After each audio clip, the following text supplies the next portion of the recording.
Buenas tardes a todos. Buenas tardes desde Salaya. Bienvenidos todos a la Ciudad de la Justicia de Valencia.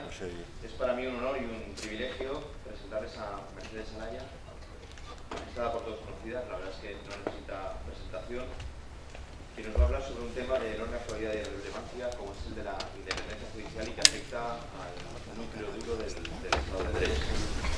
Y creo que la verdad es que nadie es mejor que ella para hacerlo. La verdad es que nunca pensé que tendría el privilegio de presentar a la juez Salaya aquí en la Ciudad de la Justicia, en nuestra casa, su casa, ya lo sabéis.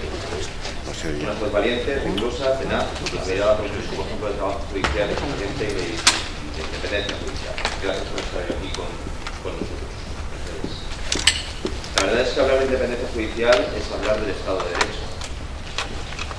Estamos ante un tema de una enorme enjundia y que tantas y tantas veces hemos analizado, incluso los jueces decanos en numerosas jornadas que se han celebrado todos los años. No puedo resistir, por tanto, a la tentación de decir un par de palabras, hacer un par de reflexiones acerca del tema de la independencia judicial. Y lo primero es que me gustaría fijar una premisa, para evitar sobre todo equívocos.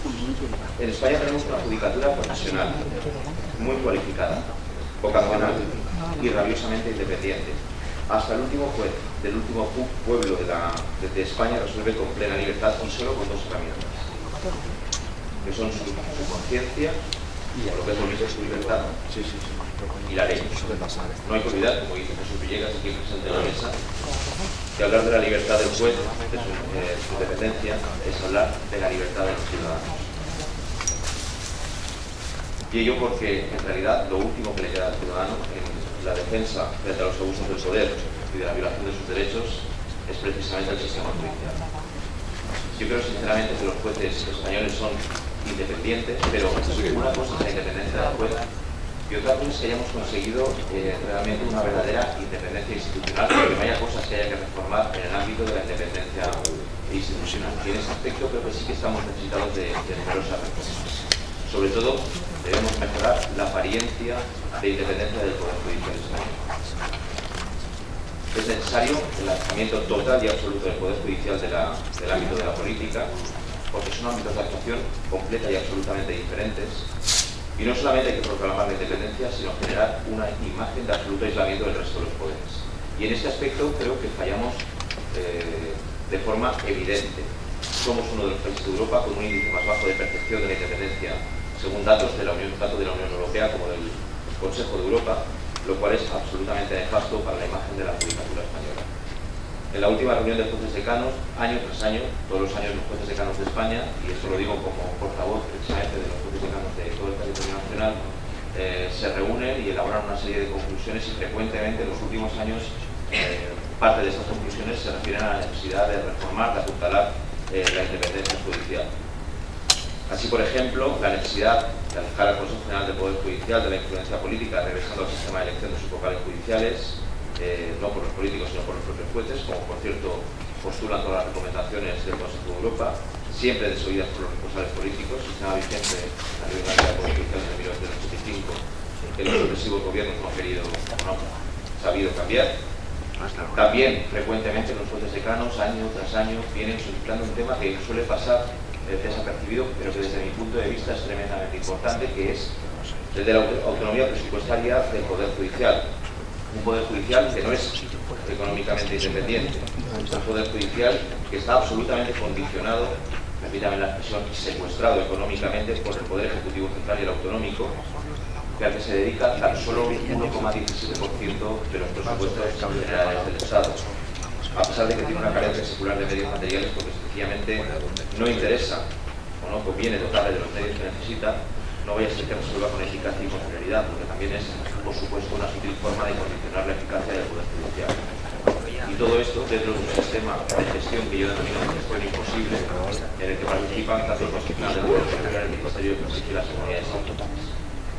También los jueces decanos hablamos año tras año de muchos temas relacionados con la independencia judicial, de dar transparencia al sistema de nombramientos profesionales del Consejo General del Poder Judicial, por ejemplo, de reducir los aforamientos, de limitar los indultos,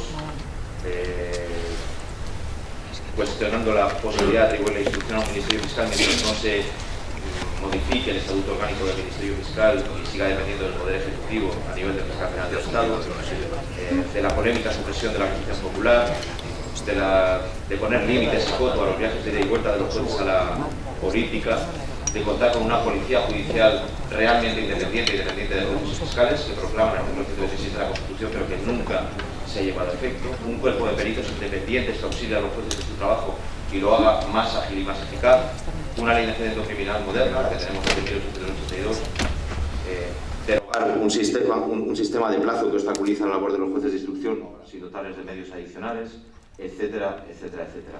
Son solo algunos aspectos que demuestran que queda muchísimo por hacer en el ámbito de la independencia judicial.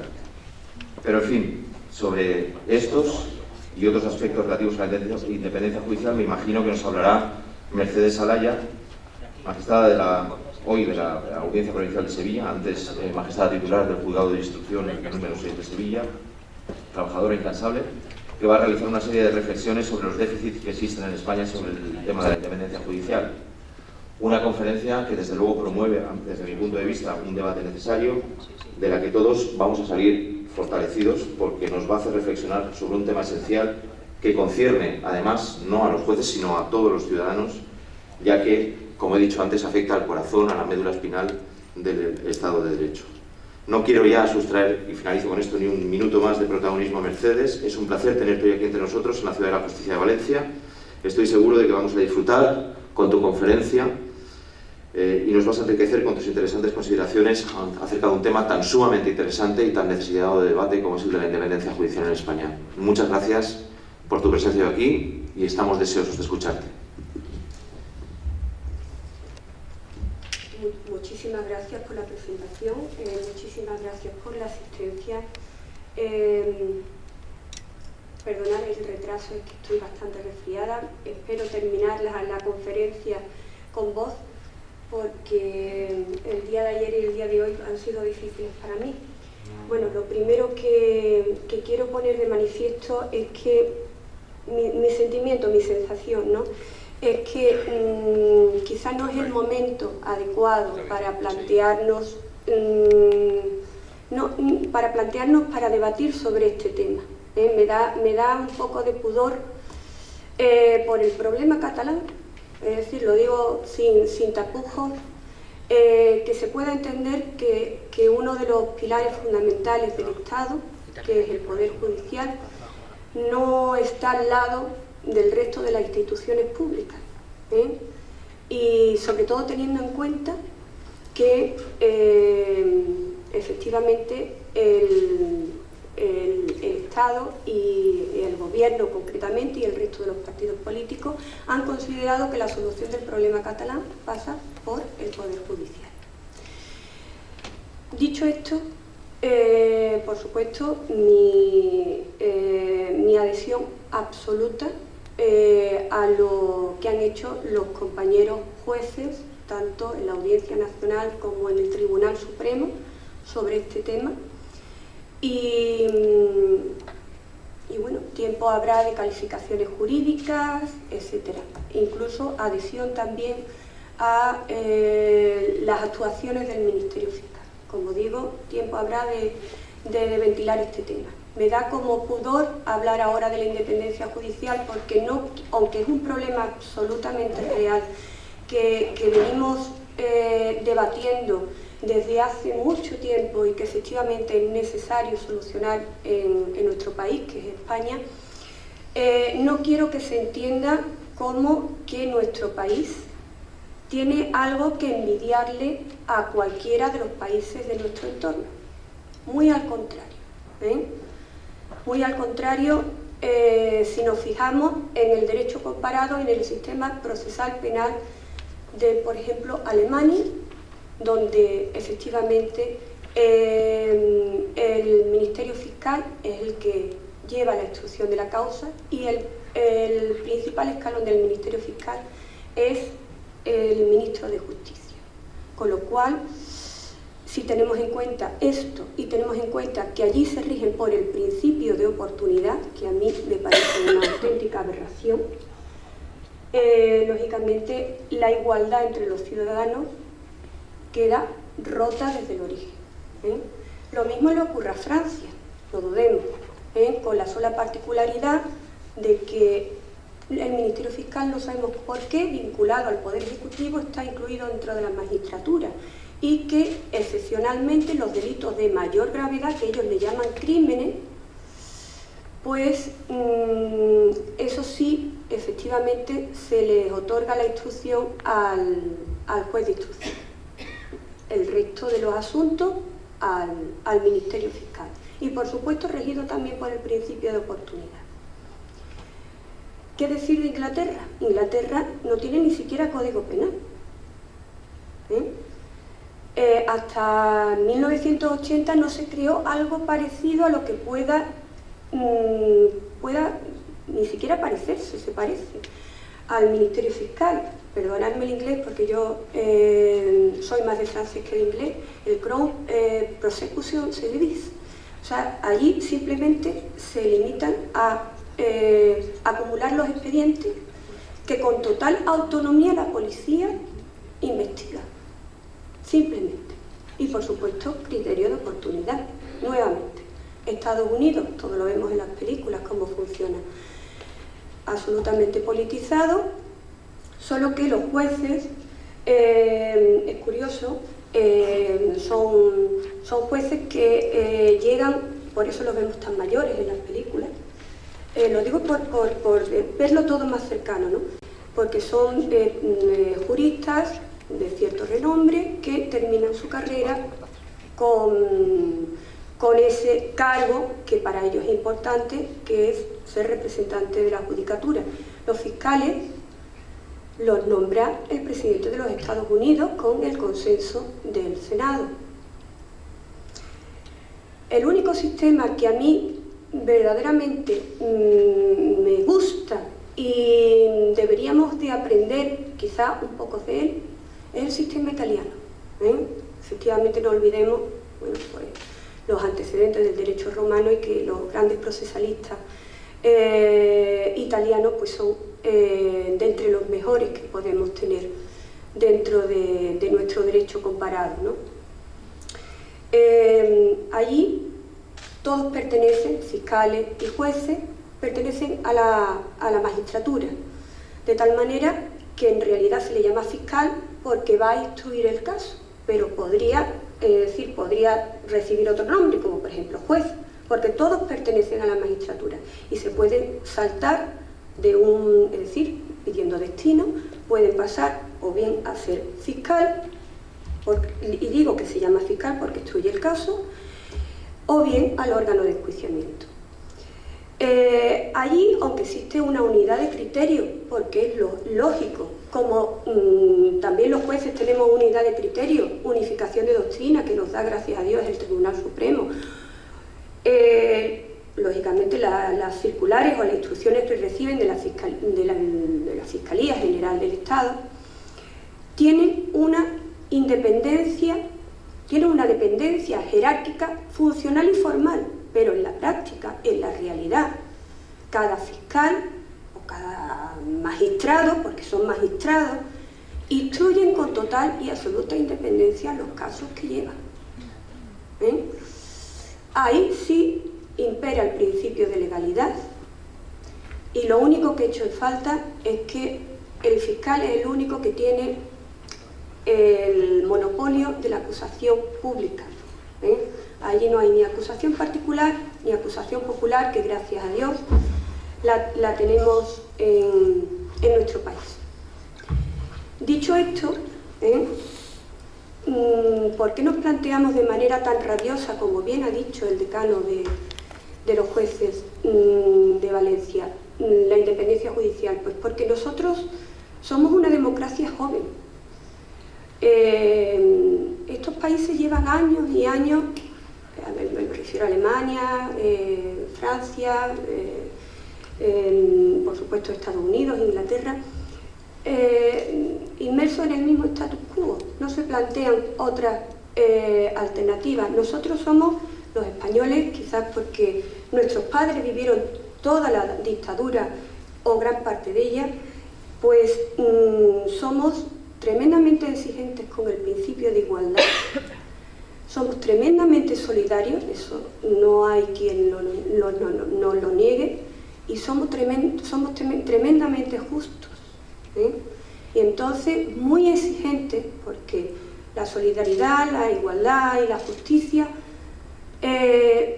son valores que se consiguen a través de la independencia judicial, que es uno de los pilares de nuestro estado del bienestar, junto con la salud y la educación.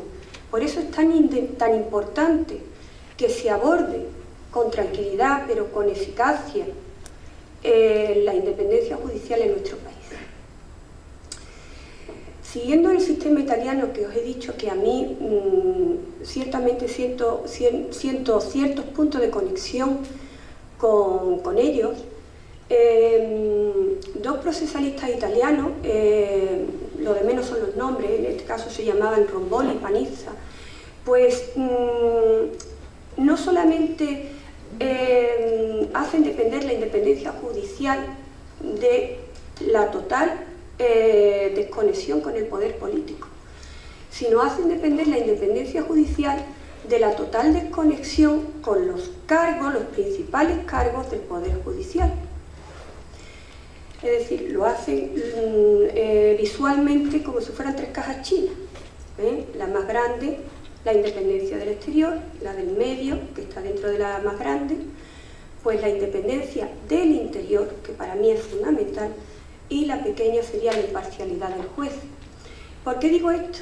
Porque nosotros, en nuestro sistema procesal, no solamente tenemos el problema de las injerencias del poder político, sino tenemos, a través de esa injerencia del poder político, el grandísimo problema de que los principales cargos que dominan las más altas esferas del Poder Judicial son cargos nombrados a dedo, cargos discrecionales nombrados por el Consejo General del Poder Judicial, que como sabemos todos es un mini parlamento, donde los partidos políticos pues eligen a los vocales que mejor le parecen, y no por su excelencia. Y por supuesto esos cargos altamente representativos no son elegidos por su excelencia, por su excelente trabajo, por su calidad, por su cantidad de trabajo, no, son elegidos simplemente porque sean más maleables a la hora de exigirles pues sus votaciones dentro del seno del Consejo General del Poder Judicial, o bien dentro de la dirección del órgano que les corresponda. Quiero empezar a plantear, porque efectivamente el decano del colegio, el decano de los jueces ha hecho un magnífico resumen de todos los temas que se plantean dentro de las carencias que tenemos en nuestro país sobre la independencia judicial. Quiero empezar por los problemas que siempre hemos arrastrado. En primer lugar, el Consejo General del Poder Judicial. La Constitución, en el artículo 122, establece que efectivamente es el órgano de gobierno de los jueces, no es Poder Judicial, y que estará constituido por el presidente del Tribunal Supremo y por 20 vocales. 12 de la Judicatura y 8 elegidos por el Congreso y el Senado. Y ahí lo fastidiamos bastante. Pero, bueno, pues podría entenderse en aquel momento constituyente que efectivamente, bueno, pues igual que tenían serias reticencias, una recién estrenada democracia hacia la policía, hacia los militares, pues se podría tener importantes reticencias hacia el Poder Judicial. El Poder Judicial, es decir, que el órgano de gobierno fuera constituido solamente por jueces y magistrados. La interpretación que se dio en aquel momento, la verdad, me cuesta creerla. Era por aprovechar la experiencia y la sapiencia de los catedráticos y abogados prestigiosos que pudieran integrar pues todos esos conocimientos dentro del Consejo General del Poder Judicial. Efectivamente, eso no hay quien se lo trague, porque dentro de eso se podía haber hecho vía informe a través de la potestad reglamentaria del Consejo, y además observamos que en otros organismos, como por ejemplo el Consejo Fiscal, no hay jueces. La Junta Rectora de las universidades no hay jueces y nosotros somos juristas de reconocido prestigio. No hay en los colegios de abogados, no hay en los colegios de procuradores. ¿Por qué dentro del órgano de gobierno de los jueces nos meten a políticos o a personas accesibles por parte de los políticos? Simplemente por tratar de controlar el Poder Judicial. ¿Y por qué? Porque efectivamente del Consejo General del Poder Judicial depende el nombramiento de todas esas altas jerarquías que he mencionado con anterioridad. Depende pues el nombramiento del presidente del Tribunal Supremo, depende el nombramiento del vicepresidente del Tribunal Supremo, depende el nombramiento del secretario y vicesecretario del Consejo, depende el nombramiento del presidente del Tribunal Superior de Justicia de cada comunidad autónoma. Un tercio de los magistrados, que a su vez presidente de la Sala de lo Civil y Penal del Tribunal Superior de Justicia, que va a ver las apelaciones de las sentencias de las audiencias provinciales y que va a ver también los procedimientos de los aforados autonómicos en sede de instrucción. Y lógicamente las sentencias de las audiencias provinciales cuando los aforados ya deciden por su libre albedrío que ya les interesa no ser aforados, ¿no?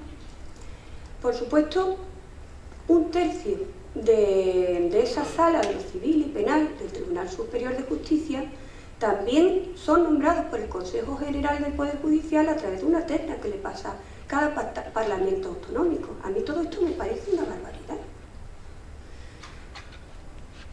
Por supuesto, los integrantes del Tribunal Supremo, los presidentes de sala, el presidente de la Audiencia Nacional, los presidentes de sala de la Audiencia Nacional, los presidentes de las audiencias provinciales, todos están nombrados discrecionalmente, que en algunos casos tendremos a inmejorables personajes o ejemplares, pero corremos el riesgo de, nada más que con correr el riesgo, ya es suficientemente importante como para efectivamente establecer un baremo objetivo de excelencia para que estos señores que ocupen estos altos cargos, pues lógicamente no dependan del poder político. El Consejo General del Poder Judicial, he dicho cómo estaba compuesto. Lo que no he mencionado, y quiero mencionar de pasada porque quiero avanzar en más temas, es que si bien necesitaría una reforma constitucional, la selección de los miembros judiciales, es decir, de los 12 miembros judiciales que conforman el Consejo General del Poder Judicial, sí que ha tenido una evolución nefasta. En la ley orgánica de 1981 de los poderes judiciales eran elegidos por los jueces magistrados. En 1985, con el PSOE y al grito de Montesquieu ha muerto, pues pasaron a elegirse esos miembros judiciales en el Congreso, por el Congreso y por el Senado, con lo cual todos los vocales, ya sean judiciales, ya no sean judiciales, efectivamente pasan a estar nombrados por el poder político. Y de esos lodos pues vienen todas las consecuencias de esos nombramientos absolutamente discrecionales. Otro problema fundamental que hemos tenido desde siempre ha sido el Ministerio Fiscal. Y el Ministerio Fiscal, el problema radica en que la Constitución establece en el artículo 124 que el Fiscal General del Estado será nombrado por el Gobierno. Y lógicamente es el que imparte las instrucciones. Y no solamente el que imparte las instrucciones, sino el que nombra pues, todos los fiscales jefes de las audiencias provinciales y los miembros de la Junta de Fiscales.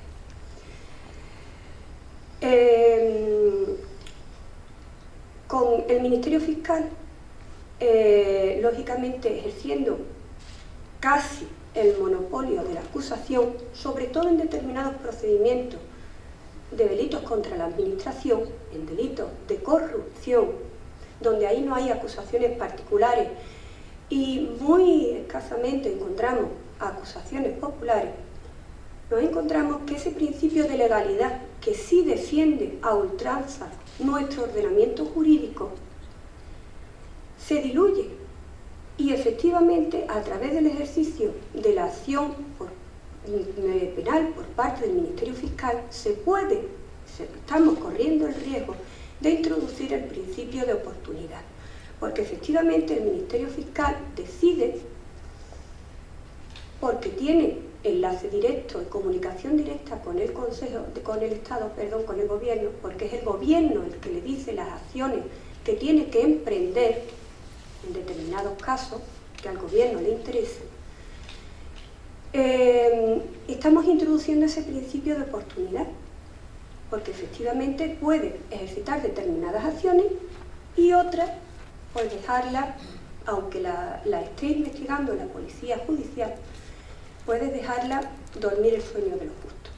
Y no solamente eso, sino que puede decidir también a quién acusa o a quién no acusa. Necesitamos, señores, un Ministerio Fiscal independiente.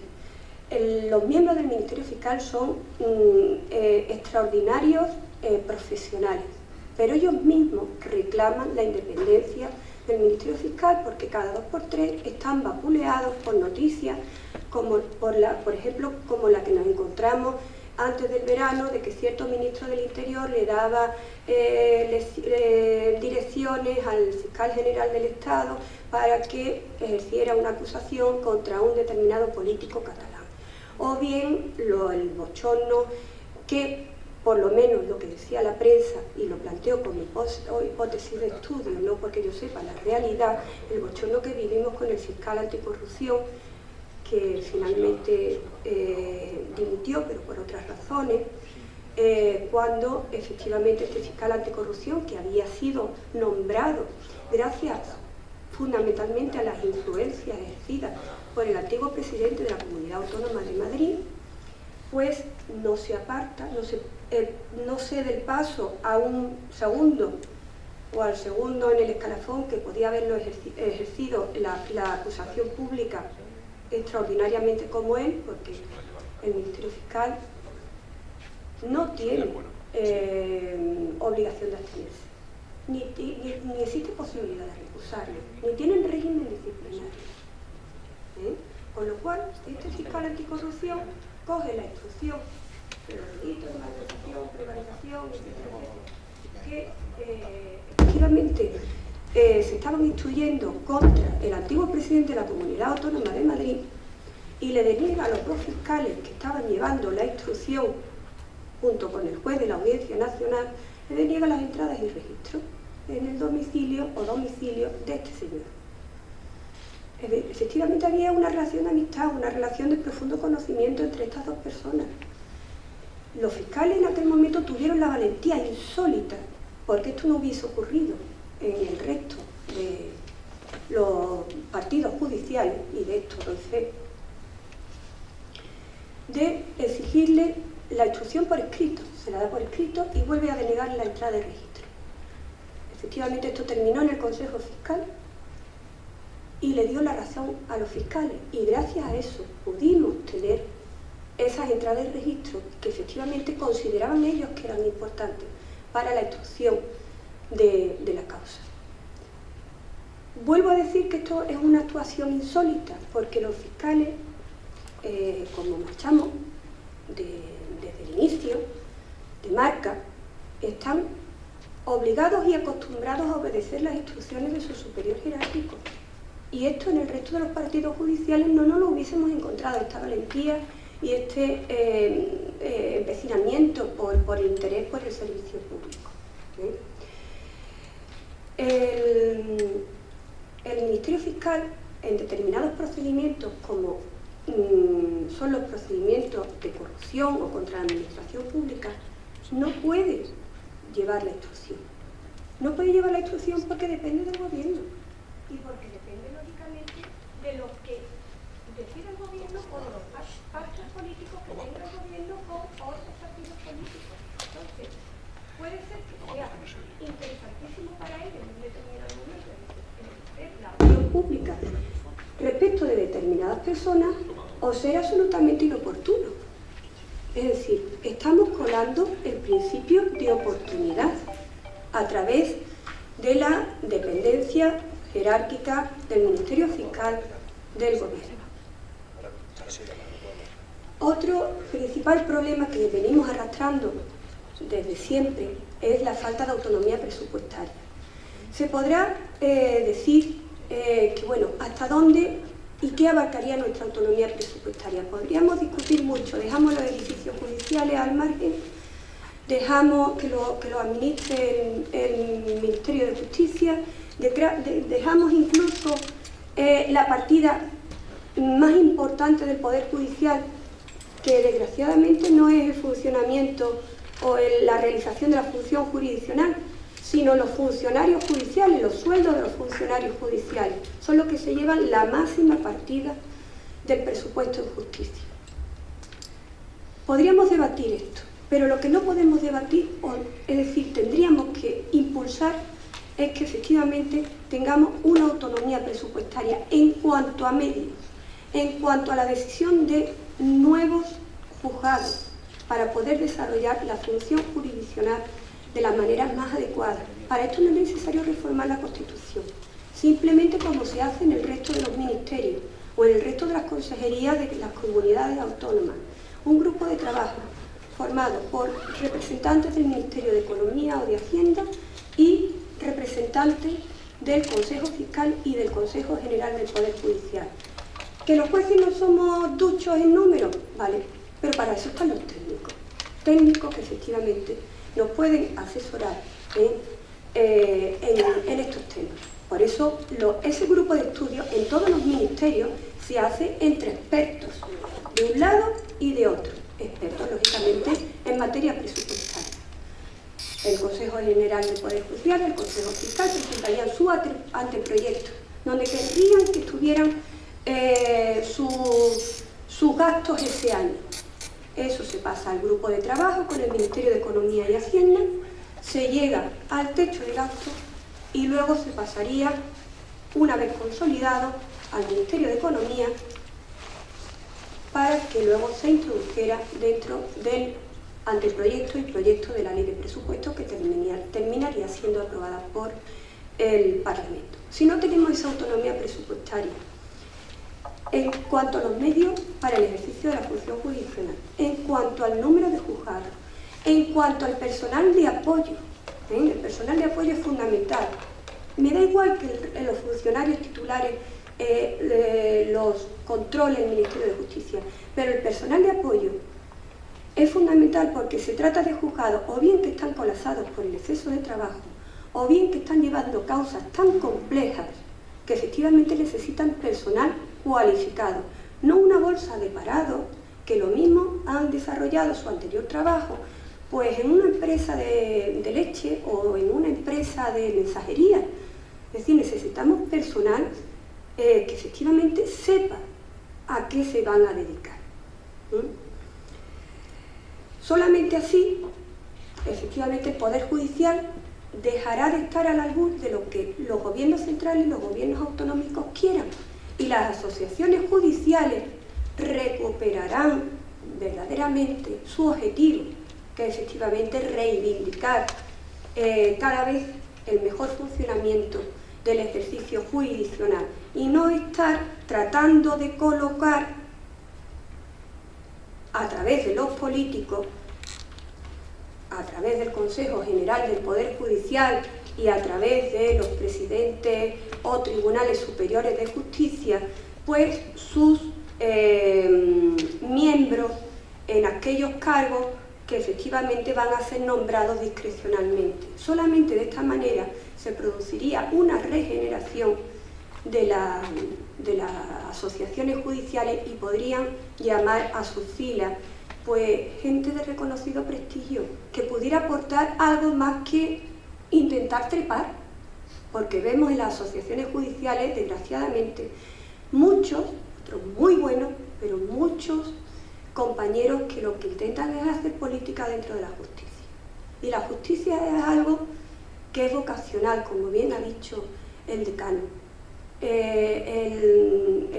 La entrega al servicio público debe salir del alma de nuestro espíritu, es nuestra esencia.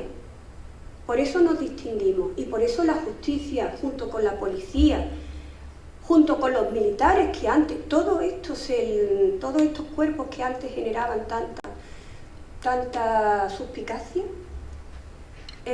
son profesionales vocacionales y por eso tan entregados al servicio público. Sin embargo, las cosas nos las están poniendo difícil. Nos las están poniendo difícil porque efectivamente ha existido 2 reformas de la Ley de Enjuiciamiento Criminal y hay por ahí un anteproyecto de la Ley de Enjuiciamiento Criminal que ojalá no cristalice. En cuanto a la reforma de la Ley de Enjuiciamiento Criminal, que se han vendido como para agilizar los procesos judiciales y como para luchar contra la corrupción por parte del gobierno del PP, pues nada más lejos de la realidad. Además estamos encontrándonos con un fenómeno que últimamente está ocurriendo, o por lo menos yo lo vengo advirtiendo desde un tiempo a esta parte, que tú te lees el preámbulo de una ley y lo que luego, es decir, las conclusiones que tú sacas de ese preámbulo, de esa exposición de motivos, no tienen nada absolutamente que ver con lo que luego te encuentres en el desarrollo legislativo de la norma. Entonces te produce pues, sorpresa tras sorpresa. Y esto es lo que ha ocurrido pues, con estas 2 leyes. La ley 41/2015, las 2 son de 5 de octubre.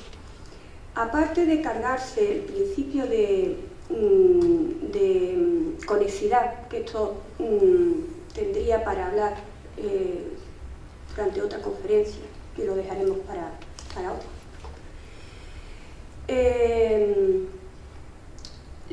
Somete la duración de la instrucción a la decisión del Ministerio Fiscal. Esto es, vuelvo a decir, otra barbaridad, porque corremos el riesgo, no es que se esté produciendo, yo no digo que se esté produciendo, pero corremos el riesgo de que sea el Ministerio Fiscal el que diga, hasta aquí instruimos, ya no instruimos más. A este sospechoso que nos apunta la policía, no lo investigamos, se ha pasado el plazo.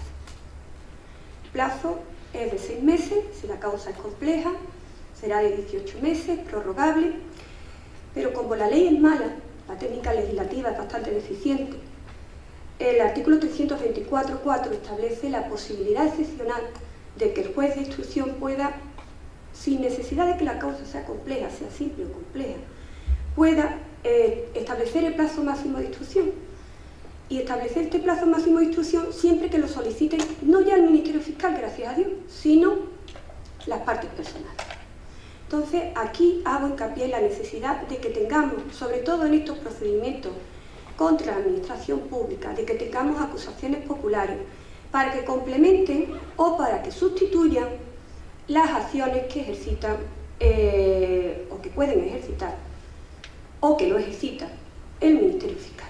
Acusaciones populares que deben de estar desvinculadas del poder político, indudablemente, pero acusaciones populares que deben de ser lógicamente favorecidas por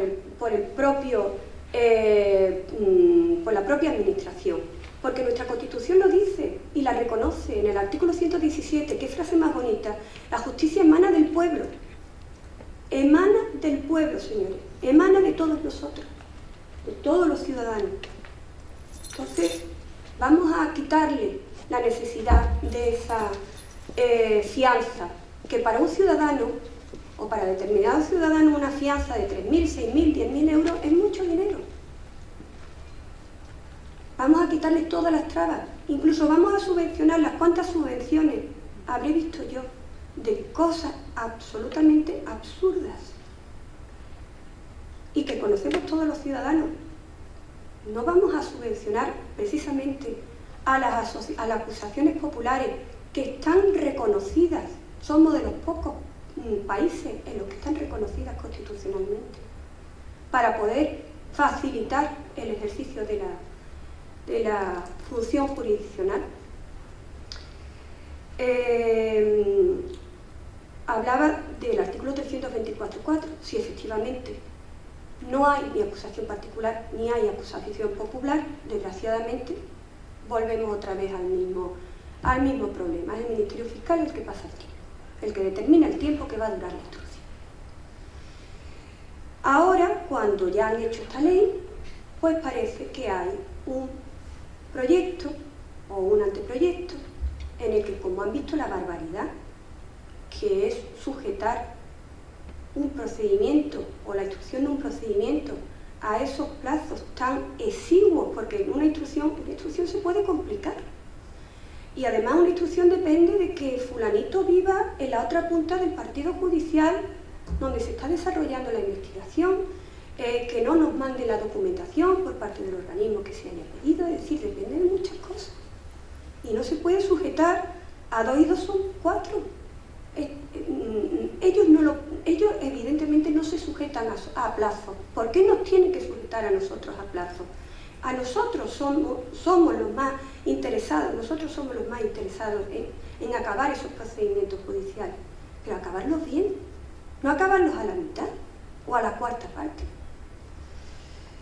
Y luego la ley orgánica 13/2015, a la que hay que reconocer que, gracias a Dios, estableció una regulación exhaustiva del sistema de las interceptaciones telefónicas, postal, telegráficas, etcétera, porque ya iba siendo hora, pues para mí tiene 2 grandes problemas. El primero, quizá de menor importancia, pero me preocupa, porque era innecesario. El primero es que el ministro del Interior, durante 24 horas, por razones de terrorismo, puede pincharnos el teléfono. No había necesidad, siempre hay un fiscal y un juez de guardia. ¿Qué pasa si a las 24 horas no se nos da cuenta a los jueces de instrucción del pinchazo telefónico? Pues se ha estado vulnerando esa inviolabilidad de las conversaciones telefónicas durante un día bajo el pretexto de un supuesto de terrorismo. No había ninguna necesidad de esa injerencia en un derecho fundamental. La segunda para mí es más importante, y es que, como se ha regulado las interceptaciones telefónicas, postales, telegráficas, etc., se ha limitado, y yo creo que se ha limitado equivocadamente, decir que ha sido un error, pero desde luego, una vez que la ley sale, es lo que hay que cumplir. Se han separado de la interpretación que daba el Tribunal Constitucional de delitos graves y han sujetado a las interceptaciones telefónicas, telemáticas, etcétera, solamente a aquellos delitos que superen los 3 años de privación de libertad, 3 años de prisión. De tal manera que todos aquellos delitos, como por ejemplo la prevaricación, que es la madre del cordero de todos los delitos contra la corrupción, que no están castigados con pena de prisión, no sé por qué, pero no está castigado con pena de prisión, está castigado con pena de inhabilitación. No puede ser susceptible de ese medio de investigación tan importante como la interceptación telefónica, telemática, etc. Tampoco la malversación con restitución, tampoco el tráfico de influencias, tampoco los negocios o negociaciones prohibidas por parte de funcionarios públicos porque no llegan a los 3 años de prisión. Esto es una auténtica barbaridad. Esto es facilitar la lucha contra la corrupción, como se titula la ley, como nos la han vendido el Partido Popular. No sé. Esto supone, lógicamente, encontrar más trabas precisamente a la investigación de los delitos y, efectivamente, pues a la independencia judicial, que no podemos. Y quiero abordar también el anteproyecto de la ley de enjuiciamiento criminal, que ojalá no el anteproyecto de la ley de enjuiciamiento criminal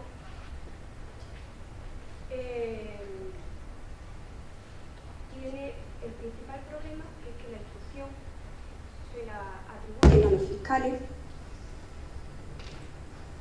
La instrucción se la atribuyen a los fiscales como si fuera un signo de modernidad, cuando en realidad es lo más antiguo que hay. Es decir, todos aquellos países que tradicionalmente han sido demócratas, efectivamente, por ese afán de que el poder político controla el poder ejecutivo, siempre le han dado la instrucción a los fiscales.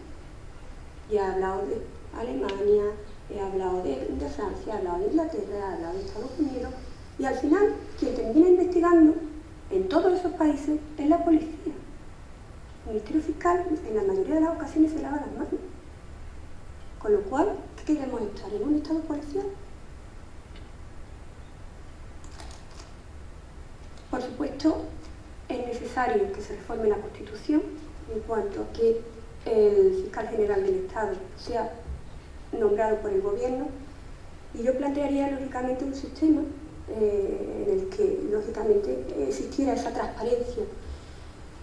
transparencia en cuanto al nombramiento, por la excelencia de la persona, por sus cualidades jurídicas. Pero también me preocupa que el Ministerio Fiscal ya ha rodado mucho tiempo en paralelo al Poder Ejecutivo.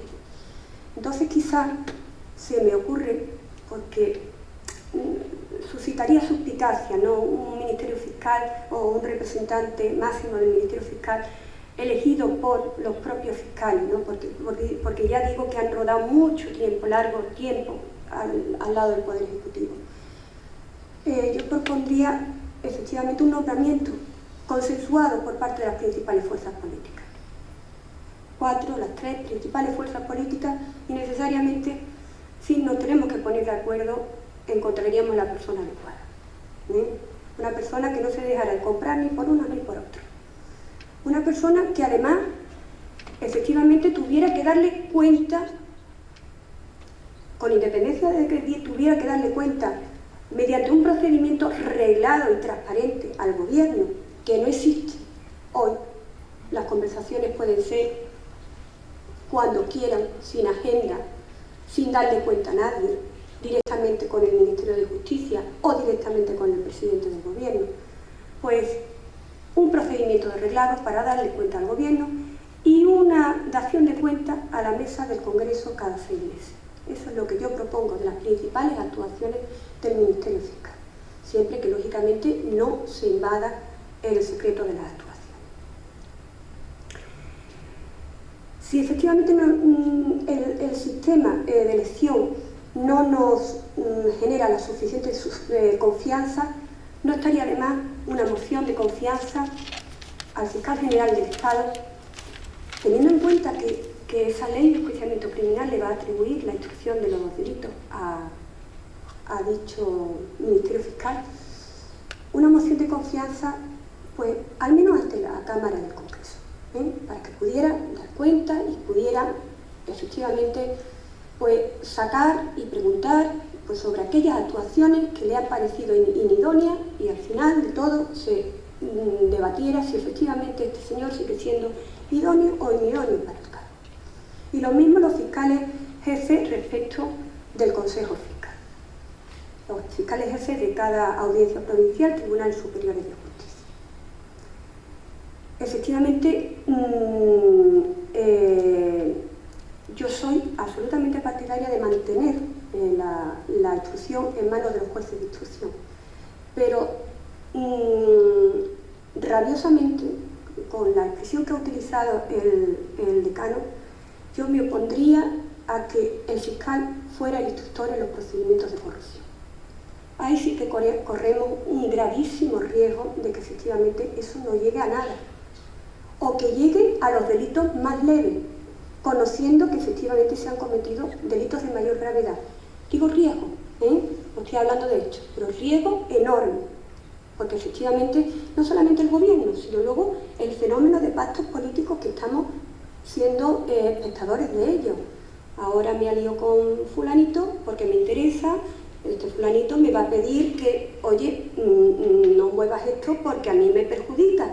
En fin, vamos a tratar de deslindar, por lo menos en lo que afecte al funcionamiento de las administraciones públicas, de deslindar el poder judicial del poder político. Otra cosa nefasta que establece el anteproyecto de la ley de enjuiciamiento criminal es el procedimiento elegido.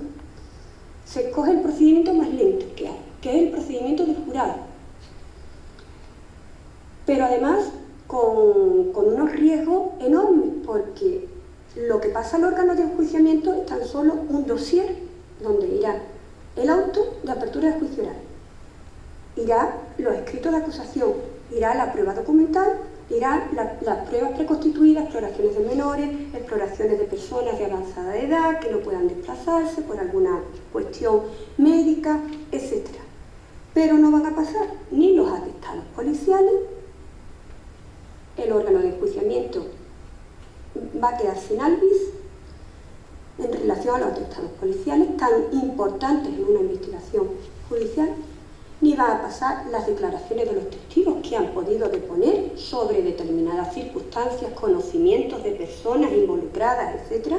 Tampoco van a pasar las declaraciones de los acusados que en algún momento han podido pues autoinculparse o inculpar a otros. No van a pasar tampoco, con lo cual el riesgo de lo que efectivamente se ha investigado a lo que llegue al órgano de enjuiciamiento, pues puede ser como blanco y negro, algo completamente diferente.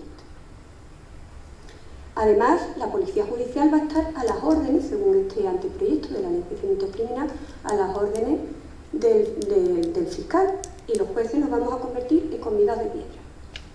Juez de garantía para las medidas cautelares, para la duración de la instrucción, para el secreto de las actuaciones, por si el Ministerio Fiscal ha considerado que algo no es constitutivo de infracción penal, y luego otro juez todavía más vacío de contenido, que es el juez de la fase intermedia, desaprovechamiento de juristas tan importantes como son los jueces absolutos, porque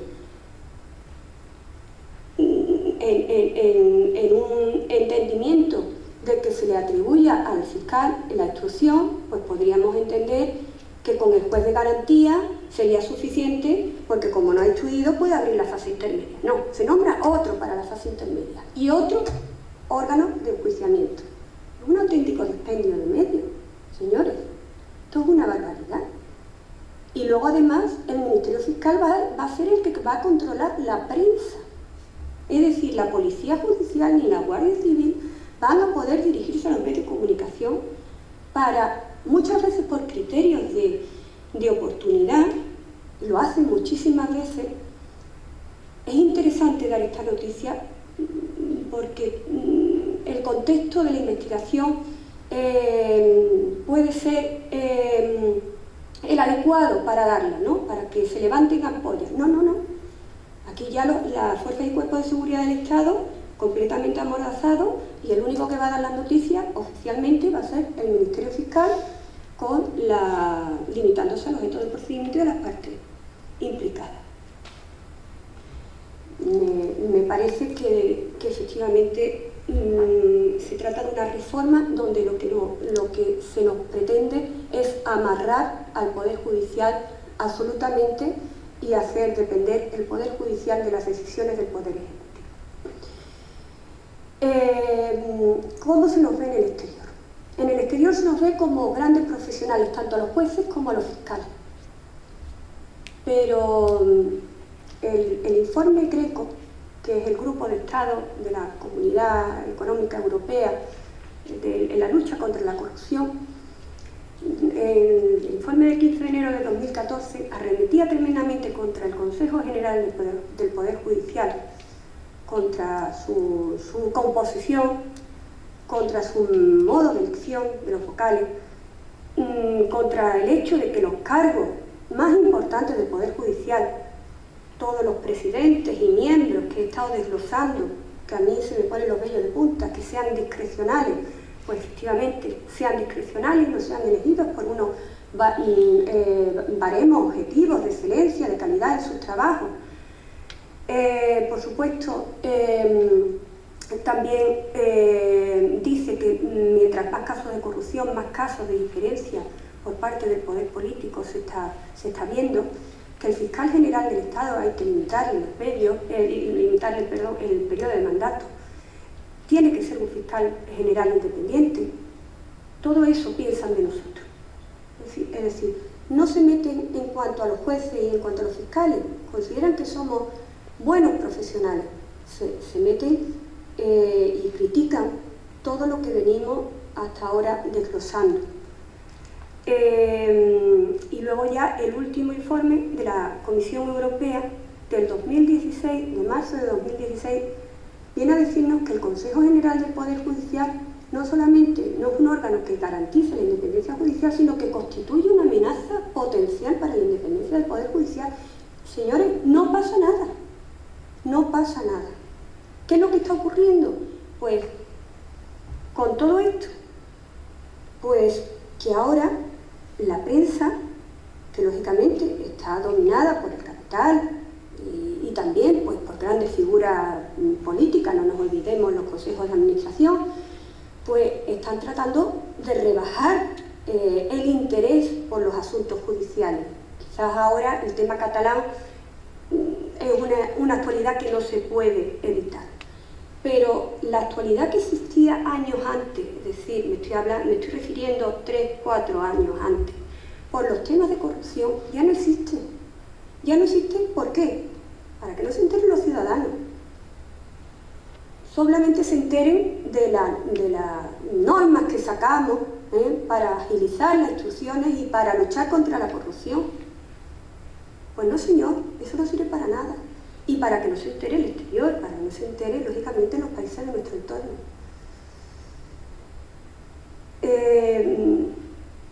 ¿Qué opinan también los jueces? Pues los jueces, 3 de cada 4 consideran que el Consejo General del Poder Judicial no sirve para garantizar la independencia judicial y que, por supuesto, del 70 al 85% pensamos que la atribución de las competencias a las comunidades autónomas ha sido absolutamente un fracaso. Porque no solamente estamos dependiendo del poder central, sino mucho más cerca de ese poder autonómico que nos asfixia.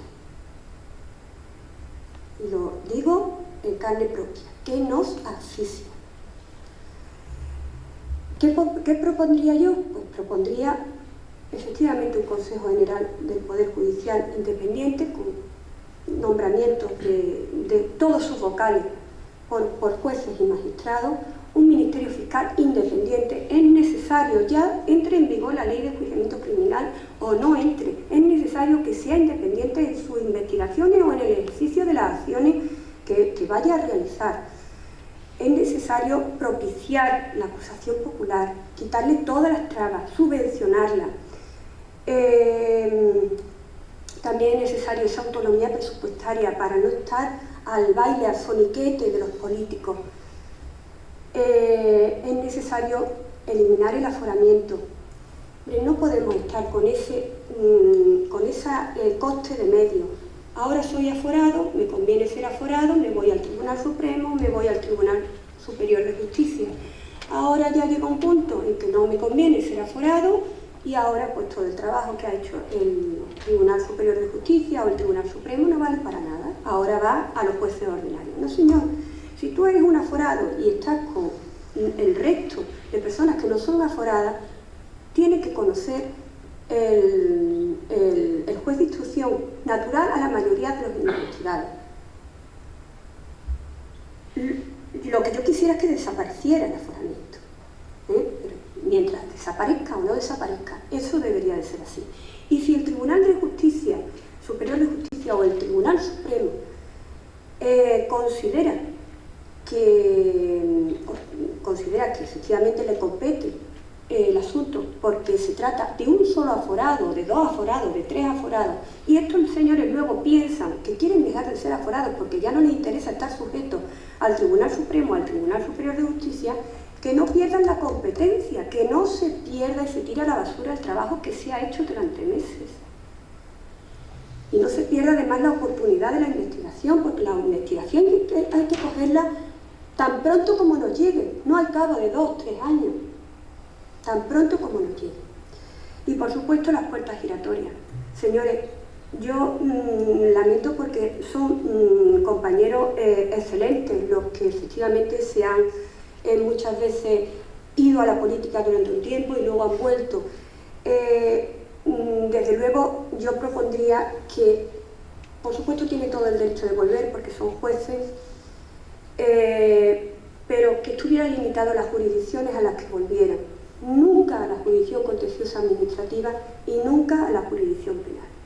Si quieren seguir siendo jueces y ejercer su función jurisdiccional, hay otras jurisdicciones como la civil, como la laboral, etcétera, donde pueden desarrollar esa labor que efectivamente es una labor que sale pues porque tiene vocación, y no necesariamente tienen que volver a la jurisdicción penal donde efectivamente generan toda la suspicacia y toda la desconfianza del mundo.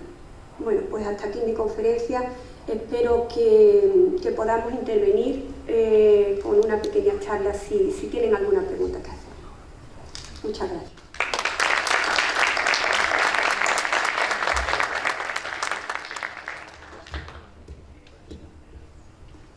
Antes de dar la palabra al público, voy a cerrar el acto con los agradecimientos, en primer lugar, a don Pedro, el decano de los jueces de Valencia. Para los que no seáis miembros de la carrera judicial, pues os informo de que es el portavoz de los jueces de España. Es un hombre extraordinariamente valiente, que no tiene ningún reparo en decir lo que otros callan. Para mí es una persona en la que tengo toda la admiración y os aseguro que los jueces de España depositamos nuestra confianza en él. Tiene una agenda completísima, ha venido haciendo un gran esfuerzo. Muchísimas gracias, Pedro. De verdad. Por supuesto, a la Plataforma Cívica por la Independencia Judicial, que es la organización a la que yo represento, pero aquí está don David, que es el que se ha encargado de todas las cuestiones técnicas, que han sido unos días durísimos, intentando que todo estuviera a punto. Nosotros no somos una gran organización y el organizar un evento de esta naturaleza nos cuesta muchísimo esfuerzo. Gracias por tu trabajo, porque ha sido un gran éxito. Al público y, por supuesto, a doña Mercedes, que como comprenderéis, es impresionante cómo se puede hablar con tantísima libertad, sin miedo y diciendo lo que todos pensamos, pero no nos atrevemos a decir en público. No es la primera vez que tengo el honor de compartir mesa con doña Mercedes y os digo que supone para mí una experiencia indescriptible, porque todos tenemos miedo de decir algo que pueda ser políticamente incorrecto, de ofender a alguien. Ella simplemente dice lo que ella cree que es la verdad y lo que la mayoría de los pensamos que es lo correcto. Muchísimas gracias, Mercedes. Además, un detalle, ella se lo paga todo de su bolsillo, no quiere que le paguemos el viaje, ni el alojamiento, ni nada. Ya quisieran muchos políticos aprender de esto. Y os dejo unas pinceladas. Mirad, se ha descrito una situación que ciertamente parece apocalíptica, pero ¿nos vamos a limitar a señalar lo malo? ¿No hay propuestas? Claro que tenemos propuestas. La Plataforma Cívica por la Independencia Judicial, que es la organización a la que representamos, es una asociación en la que no solamente hay jueces, sino profesionales de todas las ramas, principalmente profesionales jurídicos, pero también hay otros que no pertenecen al mundo del derecho. Y lo que queremos es la despolitización de la justicia, pero no simplemente quejándonos, sino aportando soluciones positivas. Doña Mercedes ya ha puesto sobre la mesa algunas interesantísimas, y yo voy a sugerirles otras que son complementarias de sus aportaciones. Miren, vivimos una época de libertad. Ahora ya los ciudadanos no están confinados a las instituciones que tradicionalmente han monopolizado su voluntad. Hoy día tenemos los medios virtuales, los medios informáticos, los medios digitales, a través de los cuales podemos expresar nuestra opinión. Y los grandes periódicos, los bancos, las instituciones que tradicionalmente han sido depositarias del crédito de los ciudadanos, empiezan a resquebrajarse porque son los propios ciudadanos los que pueden ya hablar entre sí sin necesidad de intermediarios. Lo mismo está ocurriendo en la judicatura. Miren, los jueces exigimos el principio un juez, un voto. Nosotros tenemos que defender la democracia, pero sin embargo carecemos de democracia interna. Tenemos, por supuesto, unas asociaciones judiciales que son nuestro salvamento y a las que quiero expresar aquí todo mi agradecimiento y reconocimiento. Pero las asociaciones judiciales solamente hablan por sus afiliados. Necesitaríamos un órgano que pudiera expresar la voluntad de los jueces, de todos y cada uno de los jueces de España. no solamente de los que viven en Madrid, en la capital del reino, sino de los que están perdidos en el partido más remoto de nuestra geografía.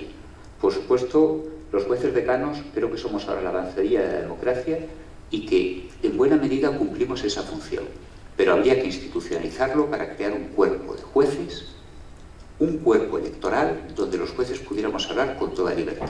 Un juez, un voto. Pedimos simplemente democracia. En cuanto al Consejo General del Poder Judicial, ya se ha dicho prácticamente todo.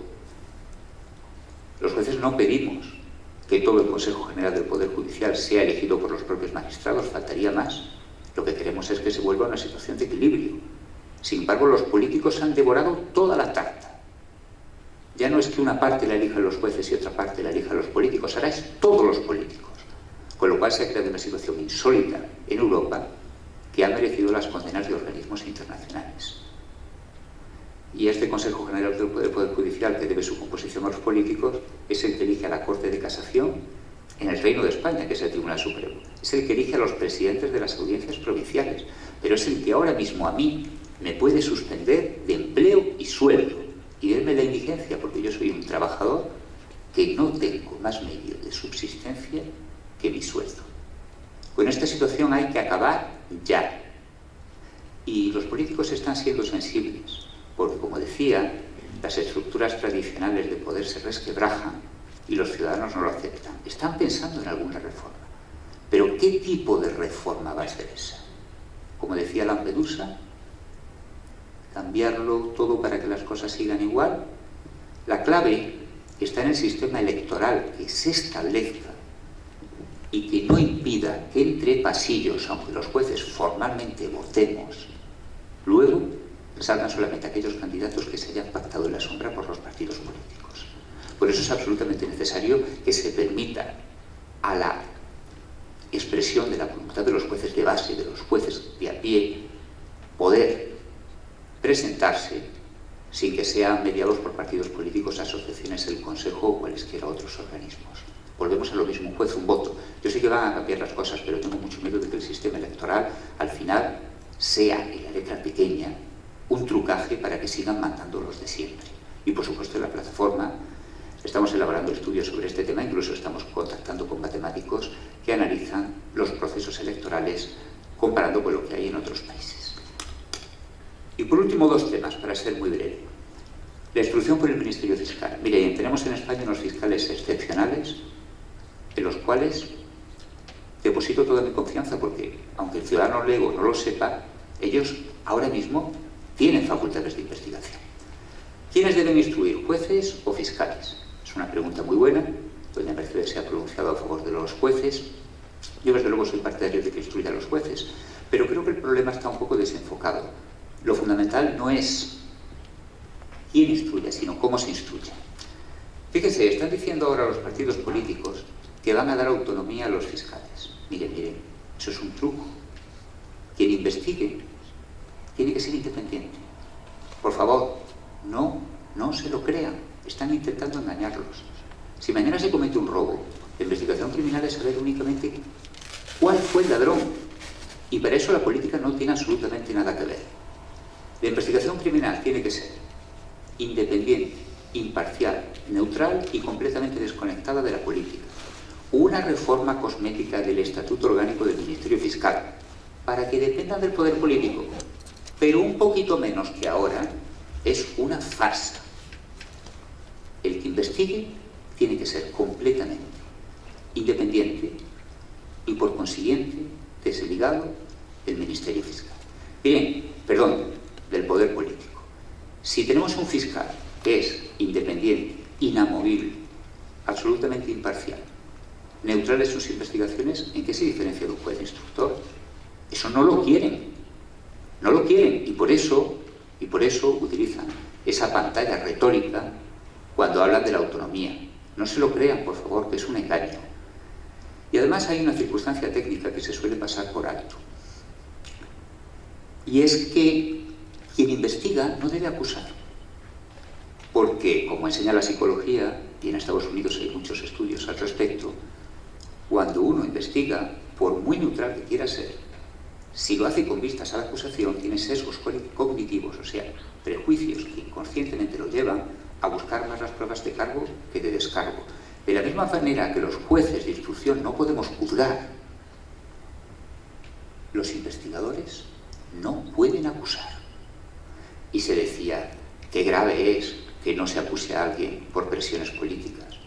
Mucho peor es, y es producto de un Estado totalitario, que se acuse a alguien por motivos políticos.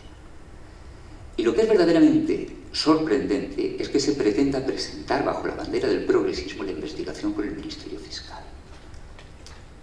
Siempre que sea un fiscal dependiente directa o indirectamente del poder político. Porque la investigación por los fiscales precisamente se propuso en las Cortes Constituyentes por la derecha tardofranquista que temía ver cómo perdía el poder político. Y la introdujo en Europa la Alemania nazi. Díganme qué tiene de progresista que se investigue directa o indirectamente dependiendo del poder político. Todavía estoy esperando a que se me dé una respuesta. No caigamos en la ñagaza. Quien investigue, sea juez o fiscal, tiene que ser independiente, imparcial, inamovible y apolítico. Y por último, hablaba de las asociaciones judiciales. Las asociaciones judiciales han hecho muchísimo a favor de los jueces. Les debemos un reconocimiento que yo pienso que a veces no es todo lo justo que se debiera.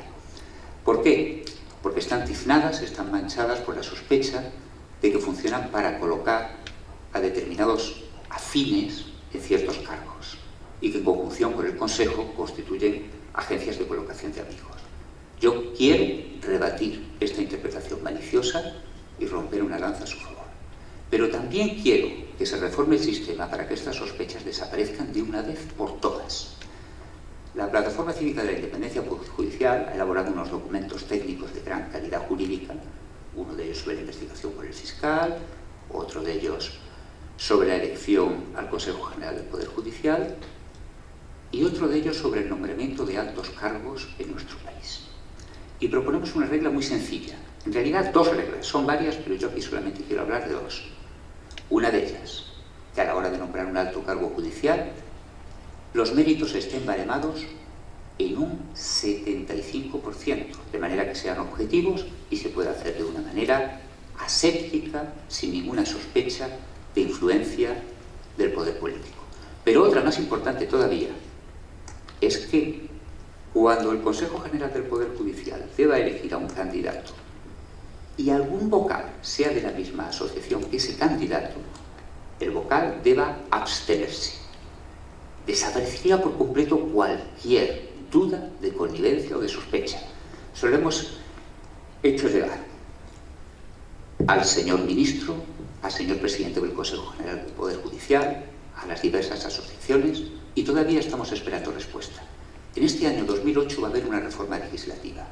Hagamos votos porque soluciones sencillas y pragmáticas como estas sean aceptadas por los políticos. ¿Y qué más puedo decir? Miren, los jueces estamos encadenados. Los jueces vivimos en una urna, porque además de estar oprimidos por el poder político, como es lógico, tenemos una función jurisdiccional que nos limita mucho y debemos medir mucho nuestras palabras y estamos sujetos a un régimen disciplinario muy severo. Por lo tanto, pedimos ayuda a la sociedad civil. Estas ideas son sencillas, son fáciles de poner en práctica. Y si no se publicitan, si no se conocen, es porque hay poderes ocultos que las silencian. Juristas, periodistas, gente que no pertenece al mundo del derecho, difúndanlo, ayúdennos. Estamos muy solos. En Francia, los abogados pararon el proyecto de investigación por el Ministerio Fiscal. Y el Ministerio se lo tuvo que tragar. ¿Somos los españoles menos combativos? Miren, este año 2008 es decisivo. Se juega el futuro de nuestro país. Porque sin poder judicial independiente no hay democracia ni libertad. Muchas gracias.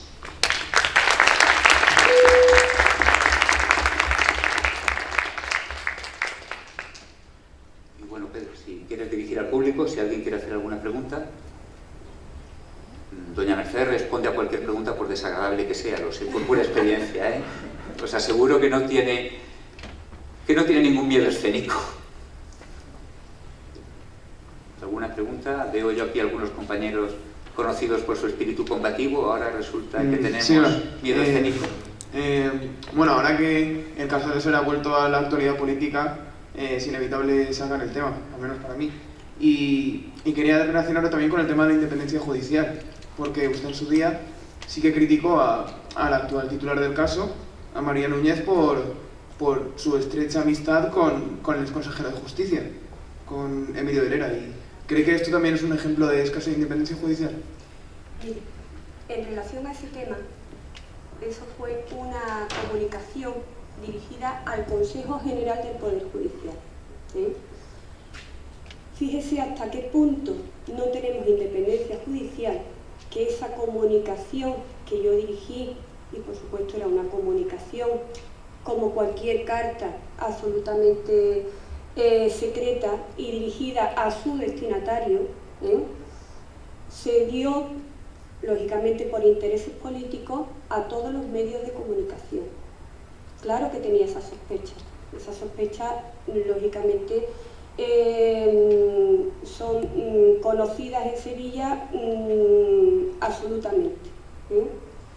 Pero fíjese hasta qué punto, ya no me refiero tanto a la relación de la compañera con el consejero de Justicia en aquel momento, sino hasta qué punto el poder político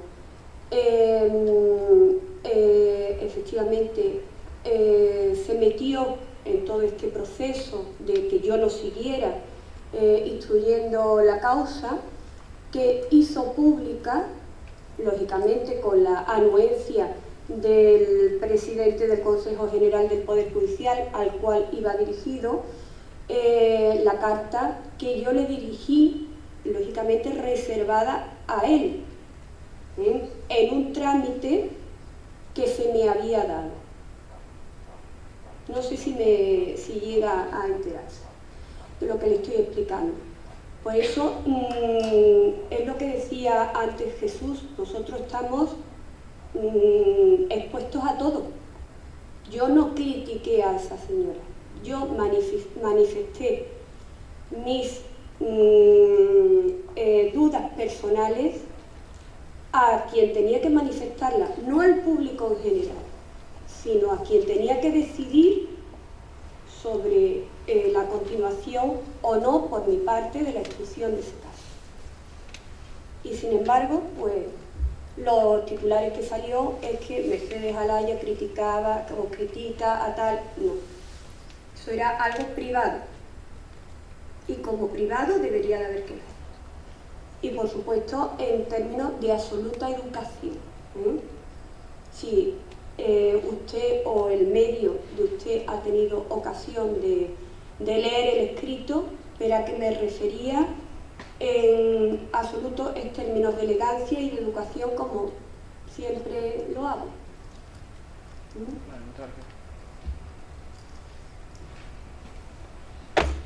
Perdón, un momento. Sí. Yo, perdone, don Jesús, pero me parece usted un cándido. Cuando plantea usted el nombramiento de, por ejemplo, magistrados del Tribunal Supremo, a través de la renuncia de los propios de la asociación que estén en el Consejo a participar en la votación, es tan fácil como de decir, bueno, luego nosotros apoyamos a los vuestros. Es así. Y en segundo lugar, les he escuchado a los dos y han hablado del sistema de un baremo claro para la elección de candidatos a determinados puestos. Yo no sé por qué puede haber miedo sencillamente al escalafón puro y duro. Al margen de que pueda haber nombramientos que tengan que ser necesariamente temporales. No sé por qué al Tribunal Supremo no puede ir quien esté en el mejor puesto en el escalafón. Nada más, gracias. Sobre esto último, me parece uno de los mejores baremos. Es decir, pero eso es algo objetivo, claro. Lo que estoy absolutamente en contra, y creo que gran parte de los compañeros, es que sea algo discrecional y a dedo. Porque sean más maleables o no sean más maleables o más afín a este partido político o a este otro. Escalafón puro y duro. pues efectivamente esa sería una buena solución. Otra solución, bueno, pues un baremo sobre las cualidades jurídicas de esa persona. Me parece tan afortunado uno como otro. La justicia, desde luego, está en ambos. Una pequeña precisión. En unas pinceladas es muy difícil resumir un reglamento que llevamos meses trabajando en él y que tiene muchos matices. Son solamente 2 aspectos de otros muchos más que hay. Yo no soy tan ingenuo, aunque lo parezca, pero bueno, a veces es mejor ser un poquito ingenuo que no tan malicioso como otros, que si tienen que abstenerse, por lo menos una barrera hemos puesto ya. Yo no digo que sea definitiva, pero por lo menos algo hemos avanzado. Y sobre todo ayudaría a limpiar la imagen de las asociaciones, que ahora creo que está indebidamente manchada. En cuanto a el baremo por escalafón o por antigüedad, claro, uno de los componentes que nosotros hemos estudiado para este tema es la antigüedad. Y desde luego es un sistema de entrada muy razonable. Lo que ocurre es que tampoco hay que cerrarse en banda de manera definitiva a otros méritos. Hay compañeros que pueden haber aprobado oposiciones internas, que pueden haber escrito libros, que pueden haber tenido actuaciones en el extranjero, que hablen idiomas, que hayan desarrollado misiones en países donde hayan reconstruido el sistema judicial, por ejemplo, en situaciones de posguerra. Eso hay que estudiarlo. Yo lo que vengo a decir es lo que dice doña Mercedes. La cuestión es eliminar esa arbitrariedad disfrazada de discrecionalidad.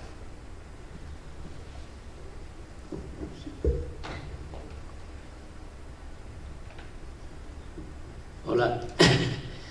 Bueno, como vosotros sabéis, yo soy catalán, aunque no independentista, pero lamentablemente en mi familia pues estamos mitad a mitad. Han fracturado la sociedad y las familias, eso es cierto. Pero lógicamente tengo obligación, como persona, de hablar con ellos. Y con alguno y he hablado con algún político significativo. Tengo que decir que el famoso informe Greco en los debates de TV3 ha estado presente prácticamente todos los días. Creo que lógicamente yo he seguido pues casi hasta la obsesión todo el proceso, porque me afecta en todos los aspectos de mi vida, y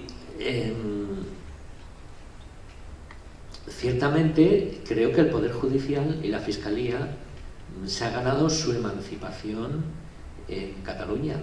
Es decir, el Estado, quien ha participado en el tema y quien ha intentado controlar esto, ha sido el Poder Judicial y la Fiscalía, lamentablemente perdiendo la salud de mucha gente y con amenazas de mucha gente. Yo soy amigo de Ana Gastaldi, la conocí en el Tribunal Superior, me parece una fiscal francamente en todos los aspectos como persona, y lo siento muchísimo lo que está pasando, ya sabéis que han entrado 2 veces en su casa, las amenazas, etcétera, etcétera. Creo que es buena hora de que el Estado se dé cuenta de que la independencia judicial es fundamental, que hemos demostrado que nosotros nos hemos ganado la emancipación. Pero también la otra parte lo que te dice es que no sois independientes. No voy a creer en vosotros porque tengo la sospecha de que no sois independientes.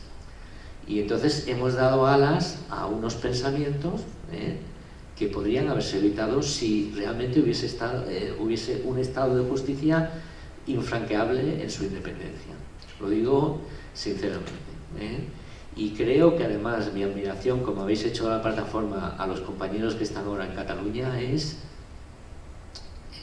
totalmente ilimitada. Es decir, porque yo he vivido mucho tiempo ahí, he ejercido allí y sé lo que es y lo que están pasando. Lógicamente mi familia vive allí, mi madre vive allí y voy habitualmente. La situación para nosotros es muy difícil, y echaría de menos un poquito que las instituciones del Estado hubiesen reforzado de alguna manera el Poder Judicial en Cataluña. Nada más era esa reflexión. ¿Su nombre, por favor? José Antonio. Mira, José Antonio, y perdona que te tutee, Por eso he comenzado la conferencia como la he comenzado, porque a mí el tema catalán, y lo sabe Jesús, que precisamente se suspendió la primera vez por el tema catalán, a mí me ha preocupado tanto, me ha quitado el sueño muchas veces, y a muchos compañeros.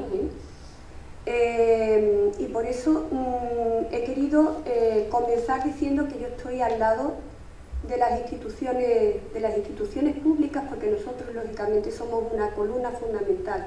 Y he querido rebatir lo que los independentistas catalanes, que por supuesto ideológicamente me parece fenomenal que piensen, que tengan esas ideas. Otra cosa son los actos, es decir, las ideas muy bien, pero los actos, cuidado, ¿no? Por eso he comenzado haciendo una especie de resumen del derecho comparado, que no se amparen en el derecho de Bélgica, que no se amparen en el derecho de Alemania, ni en el de Inglaterra, ni en el de Francia, que nosotros podemos dar ejemplo, a pesar de las carencias que tenemos internas, muy fuertes, pero podemos dar ejemplo a todos esos procesos o sistemas procesales decimonónicos. O sea, ese ha sido mi interés. Es decir, no miremos al exterior para buscar lo bueno. Lo mejor lo tenemos dentro, perfeccionable muchísimo, tenemos que mejorar muchísimo. Pero, desde luego, si comparamos nuestro sistema con el de cualquier otro sistema de nuestro entorno, ganamos nosotros, eso seguro.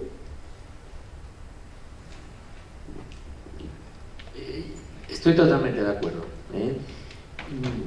Quiero contar una anécdota que un poco puede explicar la sensación del otro lado. Yo estuve en octubre en un entierro de un familiar, y un antiguo político ya jubilado le dijo a otro político que además es diputado nacional, le dijo: ten cuidado que ahí dentro hay un magistrado. Es decir, que los otros bandos como diciendo ten cuidado. Yo salí y hablé con él, lo conozco de hace muchos años, muy cercano, y me dijo: hombre, la verdad no me ha dado miedo porque sabía quién era, pero a mí me han citado, no puedo decir, a mí me han citado preventivamente desde la Fiscalía, sin pasar primero por el Parlamento. Entonces, no voy a criticar ni la actitud de la Fiscalía ni de eso, pero sí que es verdad que necesitamos esa independencia, ese prestigio, en que nosotros no podemos estar al servicio de un bando u otro, tenemos que estar por encima de eso.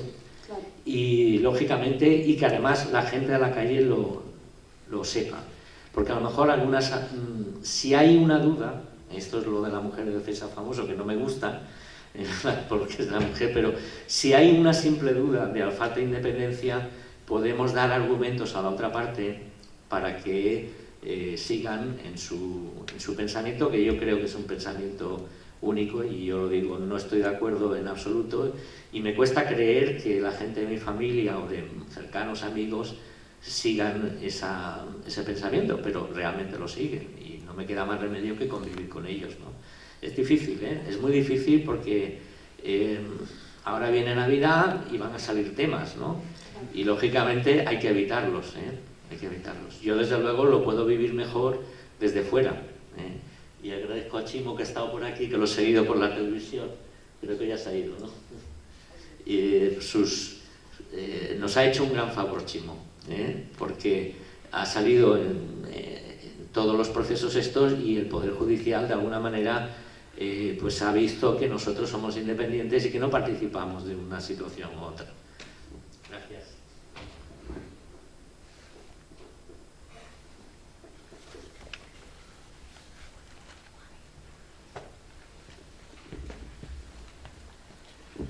Buenas noches. Yo le hago una pregunta, si le incomoda lo que sea, pues no responde y ya está. Pero vamos, yo sinceramente no es morbo, pero sí que me preguntaba un poco por sus sensaciones o sus pensamientos estos días, y lo meto en contexto. Entiendo que de repente pues, por fin se abre juicio de un caso que ha sido muy famoso en España. Me da igual que fuera otro color político, pero en un caso que ha sido uno de los paradigmas de todo lo que estamos hablando. Es decir, que usted ha vivido, me imagino, un montón de tiempo durante la instrucción, pues lo que decíamos antes, a lo mejor ha perdido el sueño, ha tenido un montón de problemas, notando injerencias, notando, pues bueno, y todo lo que se conoce ya de este caso, ¿no? Sí. Entonces, un poquito le preguntaba por esa sensación cuando después de un trabajo realizado durante tanto tiempo y teniendo que enfrentarse a esas injerencias políticas de lo que estamos hablando, cuando por fin ves que efectivamente el tema pues, llega a juicio, ¿no? Supongo que estos días pues habrá estado pensando, habrá tenido... Hombre, yo tengo muy buena sensación del tema. Si eso es lo que me pregunta, la instrucción ha sido una instrucción exhaustiva. Hay elementos de la instrucción que son irrefutables, porque además es una instrucción donde el problema no es tanto las declaraciones que pueden mudar en el acto del juicio y tal, sino que hay muchísima prueba documental. Y yo como instructora del caso le digo que mis sensaciones son buenas, lógicamente. El tema está ahora en el órgano de enjuiciamiento, que es quien tiene que decidir, y luego, pues, la sentencia que se dicte, pues, pasará, como he dicho, a la Sala de lo Civil y Penal del Tribunal Superior de Justicia, teniendo en cuenta que 1/3 de esos miembros han sido elegidos por el Parlamento autonómico, Consejo General del Poder Judicial, pero con la terna que le facilita el Parlamento. Y el presidente del Tribunal Superior de Justicia, al que tengo todos mis respetos, también es un cargo discrecional.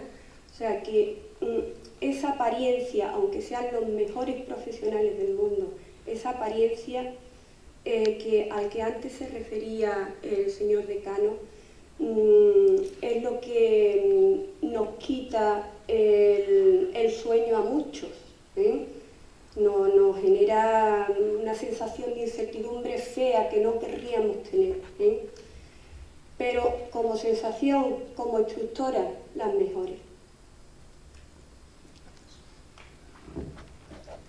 Bueno, enhorabuena por la conferencia y por el complemento de Jesús Villegas. Yo soy Alberto Garabo, Jesús. Vamos a ver, yo solamente estoy muy de acuerdo en todo lo que habéis dicho, indudablemente, e incluso corregido y aumentado, pero vamos a ver, solo voy a tocar 2 temas por no cansar porque es tardísimo. En primer lugar, el tema de la instrucción, pues no puedo estar más de acuerdo, y me parece además una cosa absolutamente chocante que cuando se habla de los problemas de la justicia es los juzgados de instrucción y la instrucción por los fiscales o por los jueces. O sea, cuando tenemos compañeros dejándose la piel en la jurisdicción social con una falta de jueces aberrante, en la jurisdicción contenciosa administrativa, a todos los niveles, de primera instancia y del Tribunal Superior, y los juzgados de primera instancia, las secciones penales de la Audiencia Provincial, ¿verdad?, con una carga de trabajo tremenda, que resulta que se dediquen esfuerzos y dinero a este tema, cuando la instrucción es de lo poco que funciona bien en la Administración de Justicia, es absolutamente aberrante. Y demuestra que la justicia no importa en absoluto y que lo que importa es cómo hacemos para determinar, para influir o para tener algo que hacer con esto.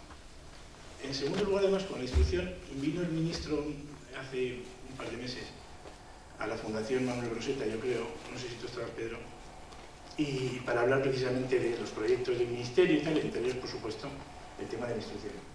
Cuando acabó, no me quise tampoco significar porque no nos queremos significar en público, porque no hay lo que tú has dicho, Jesús. Pensamos muchas cosas, pero no sabemos decirlo porque no queremos significar, no queremos que se nos señale como personas como compañeros jueces, profesionales que no podemos resultar en un momento determinado pues excesivamente prudentes, por decirlo de alguna manera, ¿no? Pero fui al final y dije, ministro, no es verdad, porque él dijo la anomalía de España con la instrucción por los jueces. Le dije, ministro, había mirado en documentos europeos, hay 9 países en Europa, 9 países entre los países importantes, que mantienen la instrucción por los jueces. Y son, pues en ese momento lo dije, Bélgica, Holanda, Luxemburgo, no me acuerdo, Hungría, Austria, Eslovenia, quiero recordar, Chequia, Eslovaquia, y el ministro me dijo, hombre, Eslovaquia, yo me quiero comparar con Alemania, no con Eslovaquia. ¿Qué tendrá de malo Eslovaquia? No sé, a lo mejor es que Eslovaquia es una cosa horrible. Además, que hay 9, ministro, que hay 9, que he dicho Eslovaquia porque era la última que me tocaba por decir, pero hay más. O sea que, en fin, es una cosa... Miro mi chuleta porque quería decir otra cosa. Una cosa que yo suelo decir y que la gente se lo toma como una butada, o sea, como una provocación y una broma, es que la solución para el tema de los nombramientos, pues que sea, porque los baremos y todo eso son cosas muy flexibles y muy relativas, y luego llega el baremo, ¿qué baremo ponemos?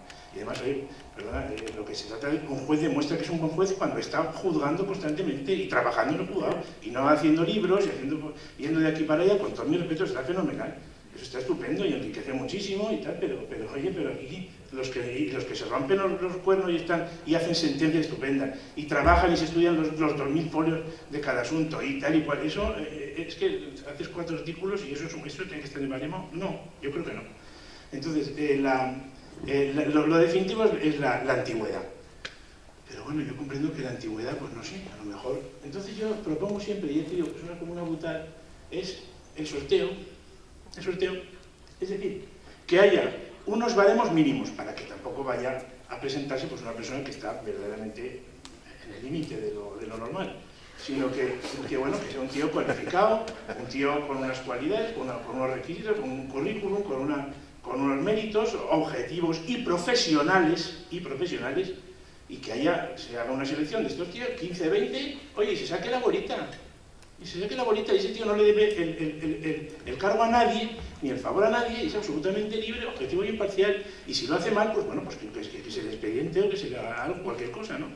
Pero esa es la verdadera. Y eso, a mí que me gusta mucho la historia, pues eso es lo que los regidores en Castilla, durante toda la última parte de la Edad Media y la Edad del Renacimiento y todo, pues lo que hacían, se hacían unos méritos las bolsas de regidores por la clase de los hidalgos y por la clase del Estado llano, y el que sabía leer y escribir se sacaba la bolita y esa persona, y ya está, y funcionaba estupendamente y con una objetividad pues muy notable. Y estas son las 2 cositas que quiero decir de las muchísimas que podríamos decir, indudablemente, pero que en fin, quisiera repetir en parte lo que habéis dicho. Muchísimas gracias. Pues yo estoy de acuerdo contigo. Yo creo que también podría ser otra alternativa, una alternativa igual de justa que la propia antigüedad. Efectivamente, yo estoy a favor de que se pueden publicar muchos libros, se puede ir mucho al extranjero, pero que lo que importa es hincar los codos y tragarte los tochos de folio. Y eso es lo verdaderamente importante, que de ahí salgan sentencias de calidad, cantidad y calidad, porque a nosotros se nos exige cantidad y calidad. Pues mira, te voy a contar una anécdota que está sucediendo en Sevilla a raíz del tema de la preparación de los ERES, para que veas lo poco que importa la justicia.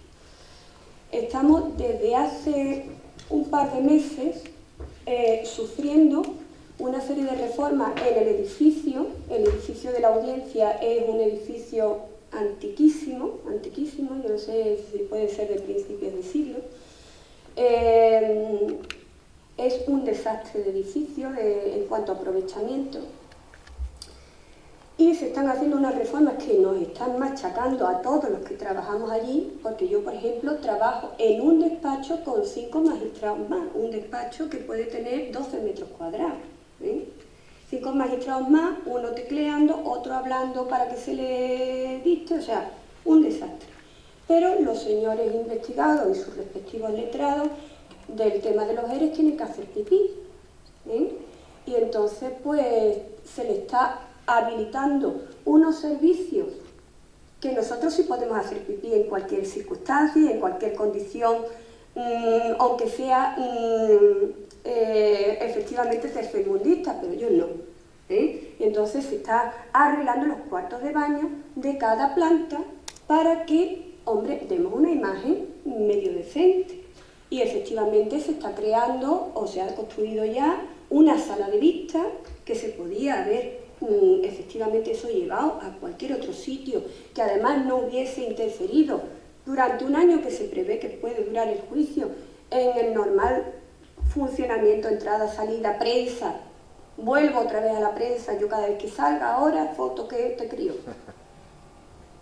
Pero aunque sea tomarme un vaso de agua, pues nada, tenemos que meterlos allí, invertir todo el dinero que no se ha invertido antes, porque antes no se podía invertir un duro porque no había dinero.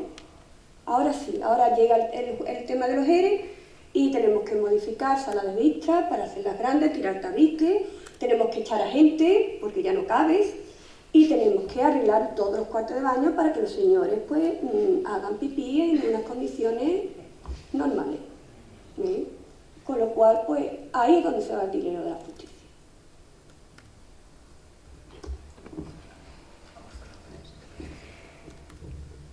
Bueno, el acto era hasta las 9:30, podemos admitir alguna pregunta más, pero pues evidentemente las instalaciones hay que cerrarlas y estamos muy a gusto, pero tampoco podemos aquí pasar la noche. Yo antes de terminar, no obstante, una pequeña referencia a don Alberto, que por alusiones, que desde luego un placer conocerte. Nos hemos escrito muchísimo, pero no nos conocíamos en persona. El sistema de elección por sorteo no es ninguna estupidez, no es una broma, es un sistema clásico que lo estudian los politólogos. De hecho, era el sistema que había para muchísimas magistraturas en la época de Grecia y Roma. O sea que eso lo podemos estudiar con total seriedad y de hecho en las bases que ha publicado la plataforma también hacemos alguna mención a la posibilidad de que el sorteo se introduzca. Cualquier cosa menos el estado de descrédito y de desprestigio en el que ha caído ahora el intercambio de cromos, el chanchulleo, y es algo que nos llena de vergüenza y de oprobio a todos los jueces, que nos identifiquen a los que estamos trabajando en la trinchera con esos políticos togados que han llegado allí por sus contactos, Dios sabe con quién. Yo, pues lo que decía, con el permiso del señor decano, que al fin y al cabo es el que tiene, aquí el que manda, y si os parece bien vamos a dar por concluido el acto, a no ser que haya una última pregunta, para no dejar a nadie con la miel en los labios. ¿Algo más? ¿Lo damos por terminado entonces? Señor decano, ¿lo terminamos? Adelante. Pues muy bien, muchísimas gracias a todos y esto es solamente el principio de una lucha que nos concierne a todos los españoles. Muchísimas gracias.